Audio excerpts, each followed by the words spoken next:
Muy buenos días, amigos de Aprendiendo a Vivir. Aquí nosotros, como cada mañana, junto a ustedes, comenzamos nuestro programa con una reflexión. Y hoy nuestro tema central es enfermedades metabólicas y el corazón. Sí, de eso nos va a hablar la doctora Giovanna Cabreo, la cual es especialista, es cardióloga y nos va a decir qué pasa con todas esas enfermedades metabólicas y cómo pueden afectar el corazón, qué debemos hacer, cuáles cosas debemos de prevenir y cuáles son las situaciones que debemos tomar en cuenta cuando tenemos problemas de tiroides o problemas metabólicos de cualquier índole. Pero antes que nada, vamos a reflexión de aprendiendo a vivir.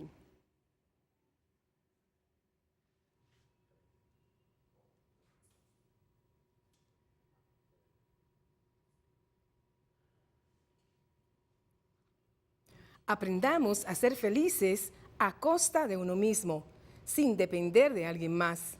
Aprendamos a despedir a las personas que algún día nos hicieron felices, nos brindaron algo grato a nuestra vida, pero que hoy no tienen cabida. Aprendamos a que hay personas que cumplieron su ciclo y no podemos seguir forzando relaciones que ya no funcionan. Aprendamos a que la vida es más bonita cuando hacemos nuestro mundo más bonito. Así que decora tu hogar y tu vida de elementos que hagan su vista más bella.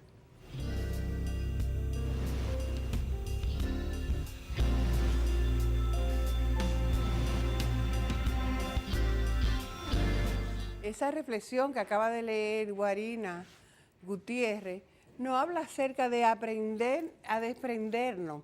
Sí, porque vamos a poner, uno puede tener gente que quieran a uno, que le haga la vida muy bonita, que esté muy bien, pero se pueden ir de la vida de uno, ya sea por muerte, por separación, porque se fueron. Entonces hay que aprender a desprenderse, a que la vida es en un instante, que la vida es solamente los momentos que uno vive y que todo está bien, que si alguien viene a nuestra vida y se quiere ir, pues tenemos que aprender a soltar, a dejar ir, a saber que nosotros vinimos solos y nos vamos solos. O sea, y todo el que nos acompaña, nuestros padres, los hermanos, todo, en un momento pueden estar con nosotros y pueden irse por mucho que uno lo quiera, por buena gente que fueran.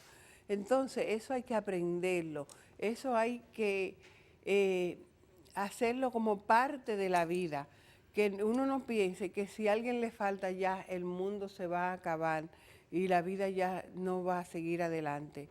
No, porque no es así, señores. Todos podemos en un momento dado desprendernos de personas muy queridas, de gente que se van y que muchas veces puede ser doloroso, pero aún hasta los hijos, que es algo que nadie cuenta con que se pueda ir un hijo, uno tiene que aprender a desprenderse y que es un honor uno poder haber compartido lo que compartió con esa persona. Y con respecto a la vida, señores, en la medida que nosotros hacemos nuestro entorno más bonito, más agradable, y cuando digo más bonito, más agradable, de rodearnos de gente positiva, de gente que nos sumen, no que nos resten, eso nos va a permitir a nosotros vivir más feliz, sacarle como el juguito a la vida, como yo digo, porque no es lo mismo cuando uno vive la vida rodeada de cosas negativas o de gente negativa en un ambiente donde no se siente bien, a cuando uno hace su entorno con lo que tenga, pero hacer lo mejor que uno pueda y disfrutar cada momento, saber que eso es la vida, este momento que estoy viviendo ahora. No estar tan preocupado como hay gente que vive en el pasado arrastrando las cosas que no nos gustan del pasado o en el futuro con los miedos de las cosas que van a venir. No, disfruta el momento, respira profundo, ve el paisaje, la naturaleza. No hay cosa más bella y que calme más y nos haga más feliz a nosotros que uno poder tener una buena bocanada de aire y visualizar los campos o los árboles, la naturaleza, el mar. Nosotros que tenemos el privilegio de ser una isla y que en muchos sitios tenemos agua de mar que nos da tanta quietud y tanta paz. Entonces hay que aprender a hacer que nuestra vida sea cada vez más bella. Por eso nosotros aquí siempre decimos que escogemos y elegimos que hoy es el mejor día de nuestra vida, en orden divino y en perfecta armonía, rodeándonos de gente positiva, viendo toda la belleza que hay en el planeta, de la naturaleza y todo lo bello que hay a nuestro alrededor. Quédese ahí con nosotros, que regresamos a nuestro tema central.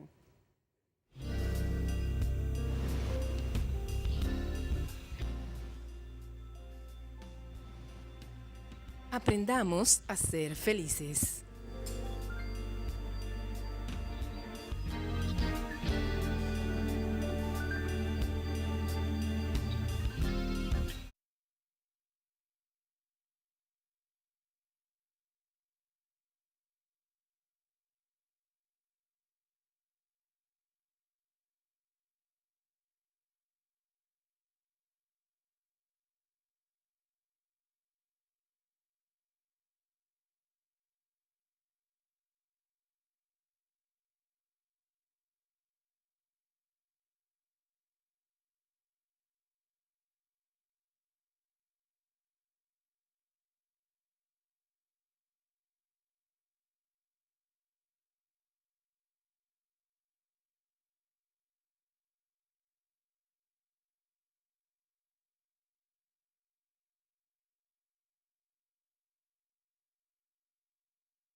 Aquí estamos con la doctora Joan Cabreo, la cual nos va a hablar acerca de las enfermedades o trastornos metabólicos y el corazón. Buenos días, qué bueno tenerte aquí nuevamente con nosotros. Muchísimas gracias. El que esté en su casa no agradece, pero muchísimas gracias de nuevo por tenerme presente y darme este espacio. Tú sabes, Joanca, que la gente se descuida mucho y aquí en este país nos fascinan los dulces, que hacemos unos dulces exquisitos, la grasa, esos chicharroncitos tan buenos. Bueno, la comida de nosotros es muy variada y muy rica, Sí. y no tiene nada que envidiarle internacionalmente a nada, pero tiene también muchos componentes y muchas cosas. ¿Qué pasa? ¿Cuáles son esas enfermedades metabólicas? Bueno, existen muchos trastornos metabólicos. Los trastornos son alteraciones de un sistema que debe funcionar de forma normal, proveyendo, qué sé yo, a las células de nuestra energía para su función regular, pero cuando ocurren trastornos del metabolismo se ha perdido el equilibrio entre lo que es normal y lo que es excesivo. Cuando uno habla de trastornos metabólicos se refiere a todos los trastornos que tienen que ver con las glándulas que de alguna forma orquestan que el metabolismo corporal sea armónico. Y cuando existe afectación metabólica, normalmente existe alteración de los lípidos, de la glucosa, que es el azúcar en sangre, y en ocasiones, y es muy común a partir de cierta edad, que aparezcan trastornos de la función del tiroides. Que normalmente suele afectar todos los ejes que están por debajo de ella, sobre todo con la aparición de trastornos del colesterol y la ganancia de peso con las alteraciones que tiene esto como consecuencia para la salud cardiovascular, que este es el tema en cuestión el día de hoy. Sí, entonces, ¿qué viene primero? ¿Una cosa o la otra? Porque, como vamos a poner, la gente que sufre de la tiroides, a veces la tiroides lenta y hace que gane más peso con más facilidad. Pero entonces cuando tiene más peso, tiene problemas de la presión muchas veces, del colesterol, de otras cosas. Otras veces la gente es sumamente delgada y produce también los triglicéridos y produce colesterol del malo. Y tú lo ves que son gente que comen muy saludable, que son delgaditos, que no tienen problemas de tiroides, sino porque se cuidan. Sin embargo, ¿qué es lo que pasa? Hay que tomar en cuenta dos factores, las alteraciones metabólicas que son la consecuencia de nuestro estilo de vida y un factor de riesgo que no es modificable, que es la genética. Cuando usted habla de pacientes delgados, que tienen hábitos saludables, que comen saludable y que aún así tienen elevación de los triglicéridos y del colesterol. Normalmente esta población, que es escasa pero existe, y nosotros lo vemos a diario en la consulta, son pacientes que tienen trastornos hereditarios del metabolismo de las grasas, tanto del colesterol malo como de los triglicéridos. Esos trastornos familiares normalmente se ven en grandes familias y que suelen alterar incluso la morbilidad de estos pacientes, exponiéndolos a enfermedad cardiovascular como el infarto de forma más temprana. Uno puede ver pacientes incluso hasta los 30 años que ya han sido sometidos a cateterismo y eso, sin ningún factor de riesgo adicional que no sea el que se sospeche por la herencia. Ahora bien, los factores de riesgo que son modificables, que dependen de nuestro estilo de vida, con el incremento de la obesidad y de todos los factores de riesgo asociados al estilo de vida no saludable que se lleva en las últimas generaciones, esto ha hecho que trastornos que no se veían hasta la ancianidad actualmente se vean en pacientes más jóvenes, sobre todo los que están asociados a la ganancia de peso. Y la ganancia de peso lo primero que produce es una resistencia a la insulina.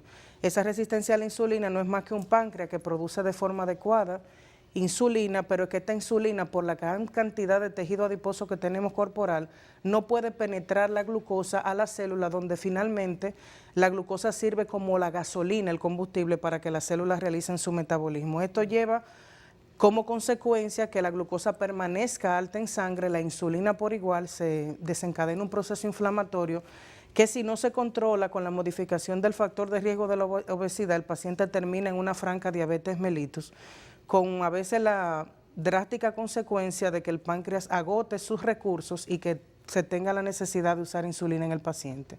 Pero también la misma obesidad, por el trastorno que se produce del metabolismo de los lípidos cuando se consumen en exceso de carbohidratos, el hígado los suele convertir en forma de tejido adiposo o en forma de grasas, tanto los triglicéridos como el colesterol malo, y eso se convierte en un círculo vicioso que va exponiendo al paciente de forma gradual a todas las consecuencias cardiovasculares que vienen de estas alteraciones, tanto de la glucosa como de la elevación de los lípidos. O sea, que hay que tomar en cuenta muchos factores, porque no solamente, o sea, estos jóvenes ahora y cada vez más la población más joven está siendo obesa. Sí, así es. Entonces, eso es alarmante como a nivel mundial se están tomando medidas. Y yo lo que digo es, óyeme, hasta hace un tiempo atrás, nosotros teníamos una excelente forma de alimentarnos y no éramos una población tan obesa. Pero sin embargo ahora, como todo se ha importado y todo se copia, tú ves que la gente come muchas comidas chatarra. Así es. Y antes no, nosotros siempre comíamos víveres y los víveres son más saludables Y los vegetales. que la harina, víveres, vegetales, fruta. Eso era lo que se hacía antes. Sin embargo, ahora se ha modificado muchísimo porque las madres, en vez de hacer los jugos naturales en su casa, compran un jugo ya preenlatado, pero ¿qué preservativo tiene ese jugo? Exactamente. ¿Y cómo está hecho? No es lo mismo que el niño se coma una naranja, un pedazo de piña, un pedazo de melón o un jugo de eso, pero ya hecho al Natural, instante, sí, natural. exactamente. Lo que pasa mucho con esto de las comidas rápidas, el otro día yo revisaba y publicaba un artículo muy importante que encontré con relación a las medidas que se han estado tomando en algunos países, tanto con las bebidas gaseosas. Por ejemplo, Francia logró mediante decreto que lo que se llamaban los famosos refill, que era rellenar los vasos de bebidas gaseosas en los restaurantes de comida rápida, eso no se hiciera más, porque se veía una alta incidencia de aparición a temprana edad de diabetes mellitus y la ganancia de peso y obesidad en los niños menores de 12 años.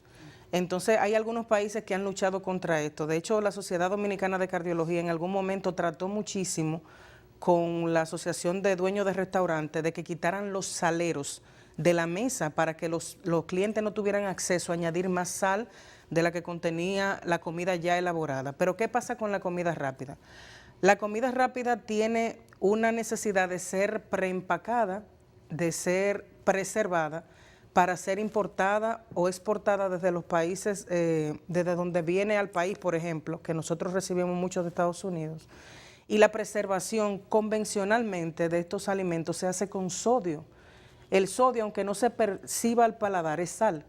Y entonces la cantidad que tienen estas comidas rápidas de sal por encima a lo que normalmente nosotros le añadimos a los alimentos que consumimos en la dieta diaria puede ser de 2 a 3 veces superior a la ingesta diaria en una sola comida.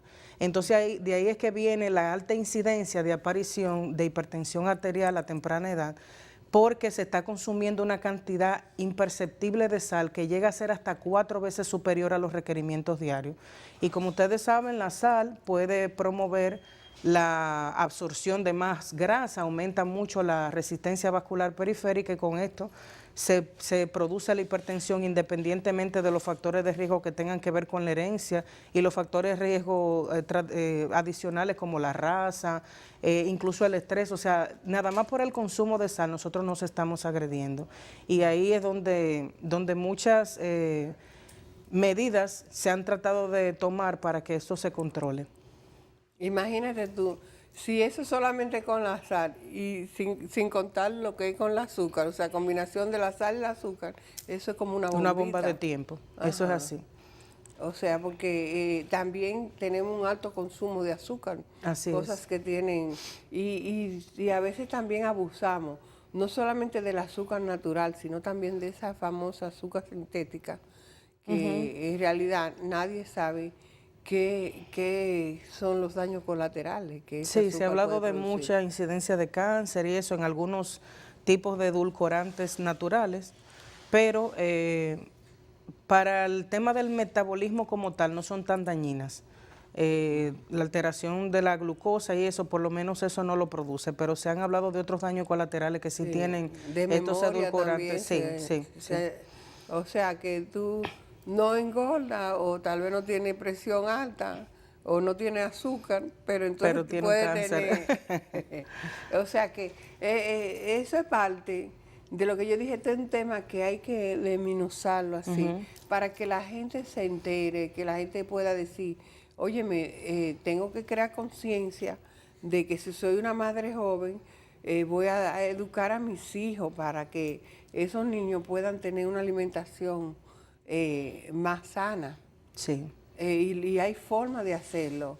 Es un poquito más trabajoso, pero... A veces se necesita la asesoría de un nutriólogo porque no es fácil en un entorno en donde todos los niños tienen acceso a comer comida rápida, dulces y ese tipo de cosas, tú controlar que tu hijo no consuma ese tipo de alimentos. Entonces, a veces se requiere la asesoría de un nutriólogo que pueda orientar a la madre y a quienes preparan la alimentación de los hijos. Sí, pero también, hay muñequitos como, voy a hacerle una propaganda, pero Lazy Tam, que eran unos muñequitos que hablaban de la importancia de la fruta y entonces hacían la comparación entre la fruta y los dulces. Y eso puede uno ir educando al niño desde Sí. chiquito, porque si usted no le echa azúcar a la leche, que no está supuesto echarle azúcar, que la leche puede, el niño tomar su leche sin nada de azúcar, él se acostumbra a tomarla sin azúcar, porque nosotros somos seres de costumbre. Y si si él lo ve comiendo vegetales, él va a imitar lo que hace, o ella va a imitar lo que hace y va a comer vegetales también. Así es, así es. ¿Qué pasa con esas enfermedades y el corazón, Jovanka? Normalmente a lo que más se teme son a los trastornos primero del desarrollo de hipertensión arterial a temprana edad, con la implicación que tiene lo silente que es la hipertensión en su aparición inicial, en la mayoría de los casos. Entonces nosotros muchas veces vemos pacientes que llegan con lesión a órgano diana porque tienen un tiempo largo expuestos a una hipertensión que no ha producido síntomas, que no ha sido tratada, y entonces estos pacientes llegan o en falla renal o con afectación estructural del corazón, en falla cardíaca, o debutando con un evento cerebrovascular. Pacientes que todavía están en la edad adulta joven, pero que tienen cursando muchísimos años con hipertensión secundario a todo esto que he mencionado que produce las alteraciones metabólicas. Con la ganancia de la obesidad, con el aumento de la obesidad, pues entonces la aparición de la diabetes mellitus ha incrementado y entonces la diabetes mellitus por sí sola constituye un factor de alto riesgo para el desarrollo de enfermedad cardiovascular por las enfermedades ateroscleróticas que se refieren a la capacidad que tienen las arterias de acumular con más facilidad grasa y ser ocluidas. Y esto puede dar al traste con la enfermedad coronaria, las enfermedades cerebrovasculares de tipo tromboembólicas y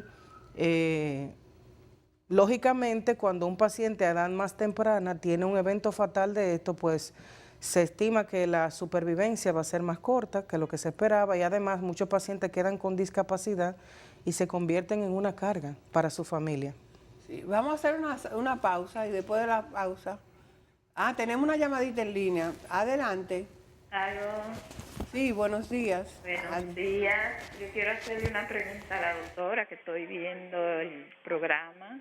Sí, adelante. Buenos días. Buenos días. Buenos días. Bueno, sí, yo quiero preguntarle que yo fui al médico y me hice unos estudios y me dijeron que tengo una enfermedad congénita. Yo quiero saber en qué consiste esa enfermedad. Ok, probablemente una cardiopatía congénita.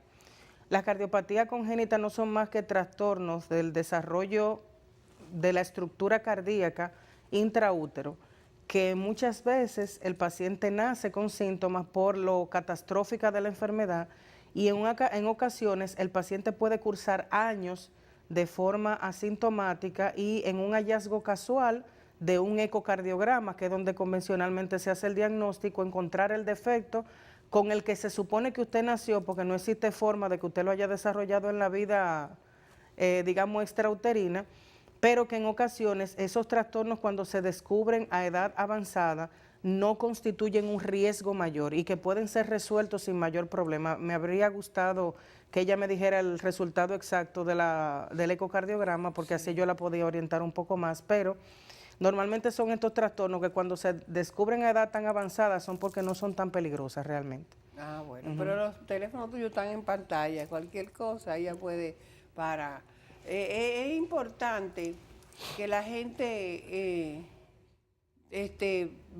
vaya al médico, aunque no sufra y se haga un chequeo rutinario, porque esas enfermedades que son silentes, así como tú dices, que pueden tenerla, que han cursado durante mucho tiempo y no se da cuenta, es porque nunca se han tomado la presión, Sí, han ido a hacerse un chequeo. sí. Porque si tú vas a un chequeo rutinario, hay formas que el médico se dé cuenta que tú estás padeciendo de presión alta, aunque en ese momento no tenga la presión alta. La pericia te hace sospechoso, igual que un detective, de por las cosas que el paciente te dice, siempre y cuando tú escuches al paciente, saber que esos síntomas pueden estar asociados a enfermedad. De hecho, ya en el país existe una gran cantidad de médicos de atención primaria, médicos de medicina familiar, que tienen mucha capacidad diagnóstica para detectar enfermedades y referir al cardiólogo de ser necesario.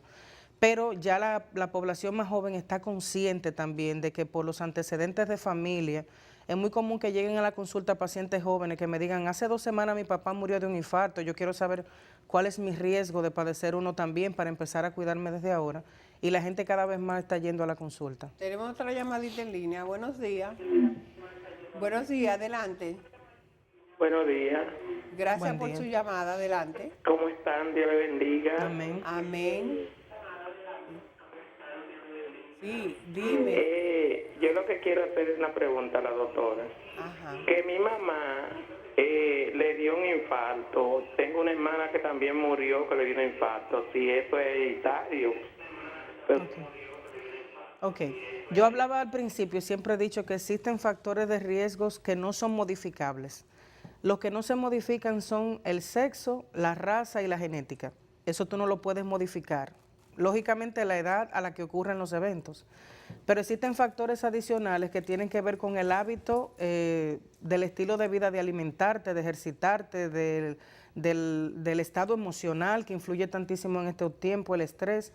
Y es muy probable que exista un factor de riesgo inherente a la genética que tengan tu mamá y tu hermana en común que pueda exponerte a ti también. Ahora bien, yo siempre digo que los factores genéticos son un código que siempre será activado por los factores de riesgo que pueden ser modificables. Y yo conozco en líneas de familia que son de alto riesgo porque tienen trastorno del metabolismo de los lípidos, algunos de ellos han hecho infarto, trombosis cerebral, que los que están conscientes de esa realidad y se cuidan nunca llegan a padecer de estas enfermedades, aunque tengan el mismo trastorno.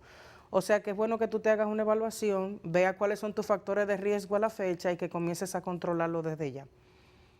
Ya lo saben, porque a veces vamos a hacer una pequeña pausa y después de la pausa vamos a seguir hablando de enfermedades metabólicas y el corazón. Estamos hablando de trastornos metabólicos y el corazón con la doctora Yovanka Abreu. Yovanka, nos quedamos en los triglicéridos y el colesterol y el azúcar, ¿verdad? Pero ahora, ¿qué pasa con la tiroides? ¿Cómo afecta el corazón y la tiroides?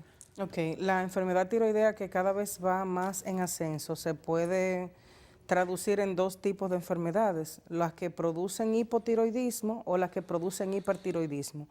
Ambas tienen consecuencias sobre el sistema metabólico y el sistema cardiovascular. Explícame cuál es la hipo y cuál es la Ajá. hiper, La para hipo que el público sepa qué es lo que es un jueguito de ajedrez. ¿Verdad? En el hipotiroidismo hay una reducción de la función tiroidea con una reducción de las hormonas T3 y T4 y una elevación compensatoria de la TSH, que es la que se produce en el hipófisis, que está tratando de estimular al tiroides para que produzca más hormona tiroidea. Las hormonas tiroideas normalmente están compuestas por moléculas de yodo, por eso se ha insistido mucho con el tema de la sal yodada, de que se exponga a la gente más a inhalar el olor del mar y ese tipo de cosas. Ahora, cuando hay hipertiroidismo, normalmente se debe a una agresión que puede ser autoinmunológica por virus y eso sobre la función tiroidea, en donde hay una sobreexpresión de su función con elevación de las hormonas T3 y T4 y una reducción de la TSH que al reducirse lo que está es suprimida porque la tiroides está funcionando excesivamente. ¿Qué pasa en ambos casos? Cuando hay hipotiroidismo, como el eje metabólico tiene una escala desde la hipófisis, tiroides hacia abajo, Todas las funciones que dependen de la función tiroideas están reducidas y eso hace que el metabolismo basal se enlentezca con la consecuente ganancia de peso. Hay personas, comúnmente en la mujer, cuando tienen hipotiroidismo, que se sienten muy fatigadas, lentas, se sienten depresivas. En muchos casos recibe uno pacientes con una reducción en el estado de ánimo y con mucha lentitud y ganancia, digamos que irracional de peso. Pero en el hipertiroidismo ocurre todo lo contrario. Tenemos una llamada en línea. Buenos días. Adelante. Yo quiero saber porque yo estaba sufriendo de la presión alta, entonces yo no sabía y le doné sangre a un sobrino mío que la necesitaba, entonces la presión me subió. Ok. Comúnmente cuando un paciente va a donar sangre, lo primero que hacen es tomarle la presión.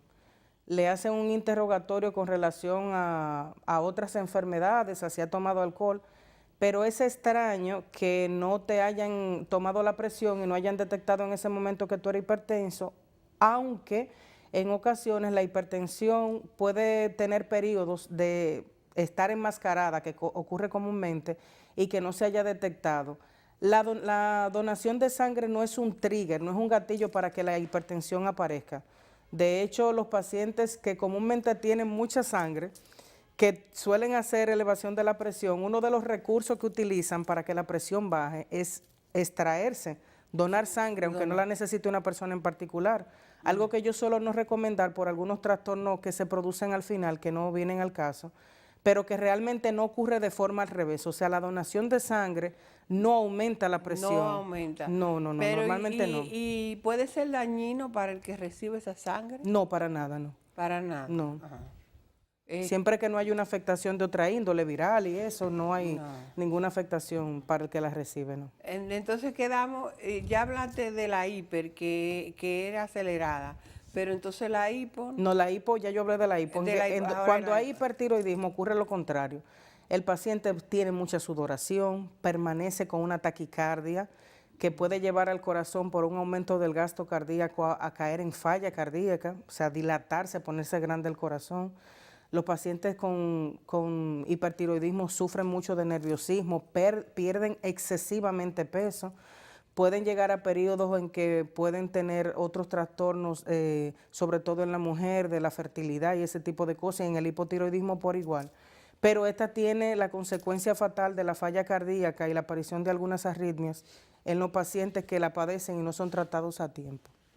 ¿Y qué pasa con eso? Porque a veces yo oigo gente que son hipertiroídicas desde chiquito y nunca le han dado mente a eso, no van o sea, le dijeron que son hipertiroídicos, pero no le dan seguimiento con el médico, su chequeo y todo eso. No, lo que es más común es el hipotiroidismo. Hay una condición que se llama la tiroiditis de Hashimoto, que es una alteración inflamatoria sobre el tiroides que suele suprimir la función tiroidea durante muchos años y que comúnmente el paciente no se da cuenta porque no puede asociar los síntomas a la enfermedad a menos que vaya donde un médico que tenga la pericia de evaluar los síntomas. Normalmente estos pacientes tienen que ser suplementados por hormonas tiroideas porque pueden, como decía, en el hipotiroidismo, en la mujer comúnmente se detecta lo de la enfermedad cuando están siendo evaluadas mucho por temas de fertilidad, se dan cuenta que han tenido una tiroiditis de Hashimoto,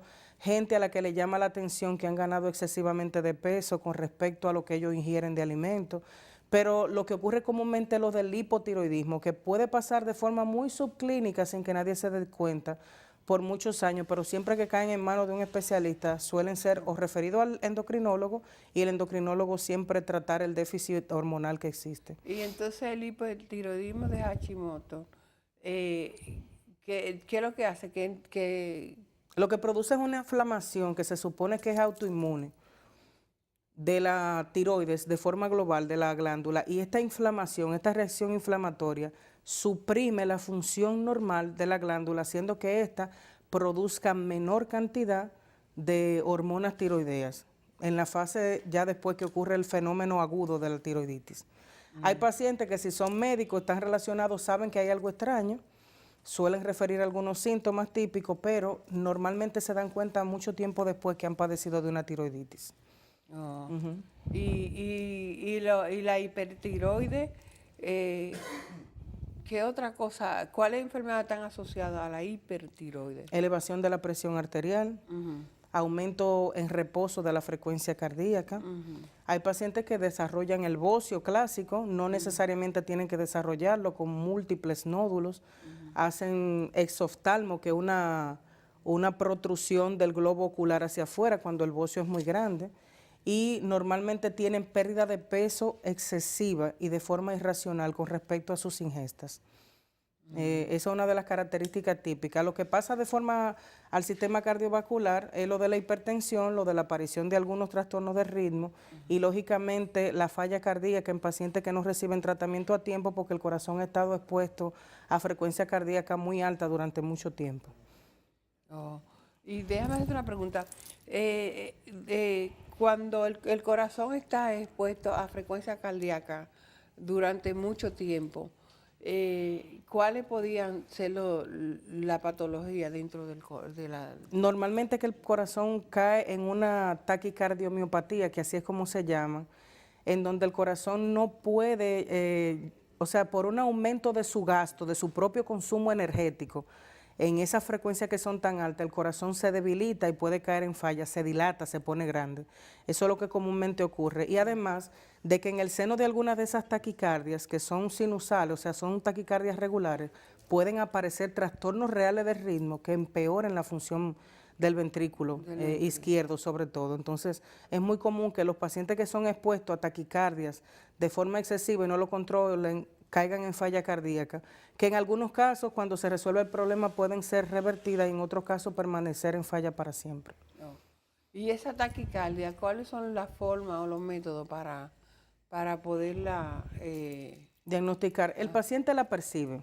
Normalmente el paciente llega a la consulta refiriendo el aumento de la frecuencia cardíaca o la percepción de los latidos del corazón. Dicen, en reposo yo me siento el corazón como una ráfaga, millón. que como un caballo galopando. Entonces, en esos casos, a veces la simple realización de un electrocardiograma es el diagnóstico, porque uno ve el paciente en reposo con frecuencias muy altas. Siempre que se recibe un paciente joven, sobre todo sexo femenino, que son las más afectadas de las alteraciones de la función tiroidea, refiriendo palpitaciones, siempre hay que irse al eje de la función tiroidea, hacer sonografía tiroidea, hacer pruebas de función tiroidea en sangre, hacer algunos de los anticuerpos antitiroideos que se pueden mandar a hacer en sangre para ver si la paciente ha sufrido de una tiroiditis, pero siempre es bueno investigarlo. El diagnóstico se hace muy fácil, electrocardiograma y examen físico, en la mayoría de los casos. ¿Y esa enfermedad le pueden dar a los niños, aunque es menos común, pero le pueden dar? Es menos común, mucho menos común. Existen muchas enfermedades, incluso de trastornos del tiroides que son congénitos, o que se adquieren por la misma exposición algunas alteraciones inmunológicas a temprana edad, pero que son casos muy escasos, muy escasos. Por ejemplo, en el tema de la obesidad en infantes, siempre se investiga la esfera tiroidea para ver si hay algún trastorno tiroideo que esté asociado a la ganancia excesiva de peso, al poco desarrollo en algunos casos, pero es más escaso. De hecho, hay muy buenos endocrinólogos pediátricos en el país que manejan muy bien esos casos. No. Yo pregunto porque como cada vez más las afecciones del corazón está afectando a la población más joven y tenemos que ver qué es lo que está pasando. Tenemos otra llamadita en línea. Buenos días. Buenos días, doctora. Le habla Eudocia. Es para saber por qué hay personas que se le caen los cabellos cuando sufren de tiroides. Ok. Yo les decía al principio... tiene que bajar el volumen sí, del ya televisor. se cayó la llamada. Yo les decía al principio que cuando hay hipotiroidismo, como la tiroides comanda el metabolismo celular en todo el cuerpo, todas las células se ven afectadas. No solamente se le cae el pelo, la piel se reseca bastante, el paciente tiene las uñas muy quebradizas, el pelo se le pone, como los pacientes desnutridos, ralo, quebrado. No solamente se sale, sino que la contextura del pelo que queda se pone muy reseco, quebradizo.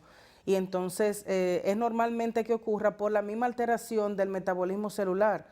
Las células tienen una estructura que es la mitocondria dentro de sí, que es la que se encarga de procesar a partir de la glucosa y de algunos electrolitos el metabolismo de esa célula para que la célula funcione de forma adecuada. Cuando la función tiroidea, que es la que comanda desde arriba, cómo van a funcionar todas esas células corporales a expensas de los nutrientes que nosotros ingerimos y los que provienen de la glucosa, que es la fuente de energía mayor, entonces esa función metabólica celular se ve alterada y por esto el paciente tiene pérdida del cabello, se le pone quebradizo, las uñas quebradizas, la piel muy reseca.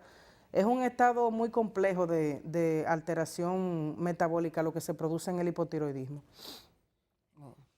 Es importante cuando la gente tenemos otra llamadita en línea. Buenos días.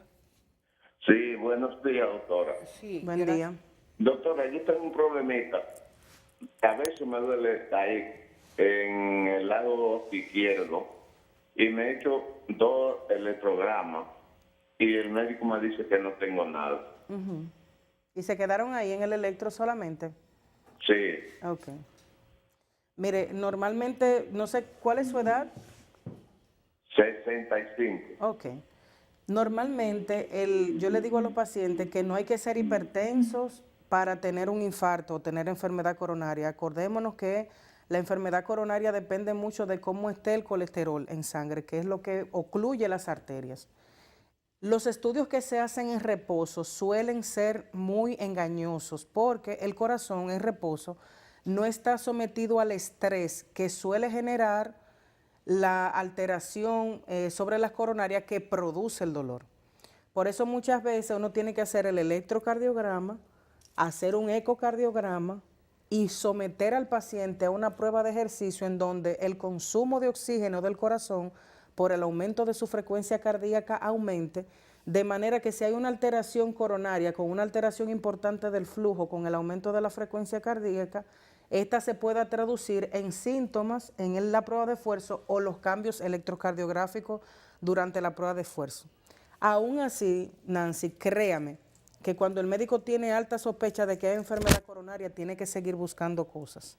Y a veces uno tiene que someter al paciente a otros estudios como pruebas nucleares o pruebas tomográficas como la angiotomografía, que la tenemos en el país en muchísimos sitios con muy buena calidad, por cierto, los scores de calcio, o sea, cualquier paciente de alto riesgo en el que se sospeche que un dolor torácico puede ser de etiología cardíaca, uno no debe detenerse en la primera prueba que haga. Por eso es bueno que vaya donde un cardiólogo que pueda seguir investigándolo. Sí, claro que sí. Tenemos otra llamadita en línea. Buenos días. Someter al paciente a otros estudios como Sí, pruebas nucleares, tiene que bajar el volumen del televisor, por favor. Está en el aire. los scores de calcio, o sea, cualquier Buenos días. Está en el aire. cardíaca, uno no debe detenerse en la primera prueba que haga. Por eso es bueno que vaya. Bueno, parece que Se es fusionaron. importante la gente que llame, que baje el volumen del televisor para poder escucharlo, porque es que hace un eco y no escuchamos a la persona. Los otros días todas las llamadas se cayeron por eso, porque Se fusionan. Ajá, sí. Pues sí, entonces eso es importante, que lo que tú has dicho, porque a veces la gente va al médico, el médico le da una prueba y dice, no, usted está bien No, y ya, y se descuida, pero sigue con los mismos síntomas. No, hay que Señores, investigar si más. usted tiene algo que le molesta o algo que usted sabe, uno llega a conocer su cuerpo, esto no es normal en mi cuerpo, hay que ver qué está pasando y buscar más allá de lo que uno pueda pensar. Siempre eso dependerá también de los factores de riesgo inherentes del paciente, de la pericia del médico. Sí. Por desconocimiento a veces se omiten algunas cosas que se pueden hacer, pero el paciente tiene que estar consciente de sus síntomas, saber cuáles son sus riesgos y saber a qué médico buscar también. Sí. Que ya para ir cerrando, Ilonka, Jovanka, ¿qué cosas deben las personas tomar en cuenta para evitar esas enfermedades metabólicas? Todo lo que hemos hablado de prevención cardiovascular, ejercicios, dieta saludable, manejo del estrés, sueño adecuado de 7 a 8 horas diarias, saber cuáles son sus factores de riesgo para poder frenarlos, los que no se pueden modificar y modificar los que sean modificables. Este es el mensaje final. Todas esas cosas que nos están pasando podemos controlarlas perfectamente. Ya lo saben, con todas esas cosas que tú dijiste, yo estoy segura que el que está en casita, muchos dijo, yo no duermo bien, tengo Estoy mucho estresada, estrés, mi dieta no es tan balanceada. Ni hago ejercicio. No hago ejercicio, entonces usted se pone y se evalúa y dice, bueno, déjame comenzar antes de que tenga que ir ante la doctora Así con es. un trastorno metabólico, un trastorno del corazón. Gracias por acompañarnos. A usted. Y señores, ustedes saben que nosotros escogemos y elegimos que hoy es el mejor día de nuestra vida, en orden divino y en perfecta armonía, queriéndonos y cuidándonos para estar cada vez más saludables. Será hasta mañana que estaremos nuevamente con ustedes en otra entrega de Aprendiendo a Vivir.